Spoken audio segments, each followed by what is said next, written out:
আসসালামু আলাইকুম। আমাদের ডেস্কে কিছু কাপড় দেখতে পাচ্ছেন, টুকরো কাপড়। তো এটা দিয়ে আপনাদেরকে আজকে একটা টেকনিক শিখিয়ে দেব। তো টেকনিকটা আপনারা জেনে নেবেন ভালো করে।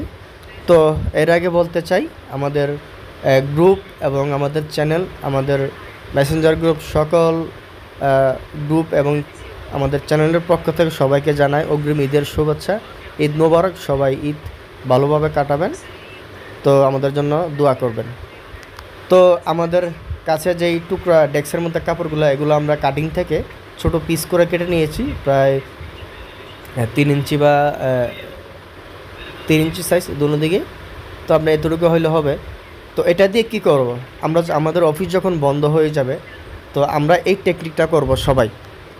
এই টেকনিকটা সবার জানা উচিত, এটা করবেন। হয়তো আমি বন্ধের আগে ভিডিওটা দিতে পারি না, তার জন্য আমি দুঃখিত। তো টেকনিকটা হলো, এই কাপড়গুলা আমরা কি করব, এই কাপড়গুলো আমরা আগে অয়েল দিয়ে, ডেস্কের মধ্যে অয়েল দিয়ে ভিজাই নেব। ঠিক আছে? তো ভিজাই নেওয়ার পর আমরা কি করব, প্রত্যেকটা মেশিনের প্রেসার ফুট আলগে দিয়ে আমরা অয়েল 2টা করে দিবেন। 2টা করে দিয়ে অয়েল দিয়ে একদম ভিজাইয়া, একদম অয়েল বেশি করে দিয়ে, ঠিক আছে, প্রেসার ফুটের নিচে দিয়ে দিবেন। দিলে কি হবে, আমাদের যে ফিডব্যাকগুলো কিন্তু জং ধরার সম্ভাবনা থাকে এবং প্রেসার ফুট জং ধরে। তাহলে কি হবে, আমাদের ফিডব্যাক প্রেসার ফুট জং ধরবে না। অনেক দিন বন্ধ থাকার ফলে কিন্তু আমাদের পার্টসের জং ধরার সম্ভাবনা থাকে।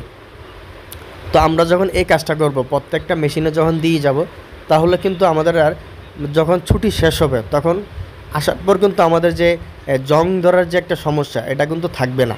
কারণ অয়েল দেওয়ার পরে কিন্তু অয়েল থাকলে কিন্তু আর জং ধরতে পারবে না। তো আমি আজকে আপনাদেরকে এই টেকনিকটা শিখিয়ে দিলাম। পরবর্তীতে যারা লং টাইম আমাদের অফিস বন্ধ থাকবে, অবশ্যই আপনারা এই কাজটা করবেন। সবাই ভালো থাকবেন, সুস্থ থাকবেন এবং আমাদের পাশে থাকবেন। সবাইকে ধন্যবাদ। ঈদ মোবারক।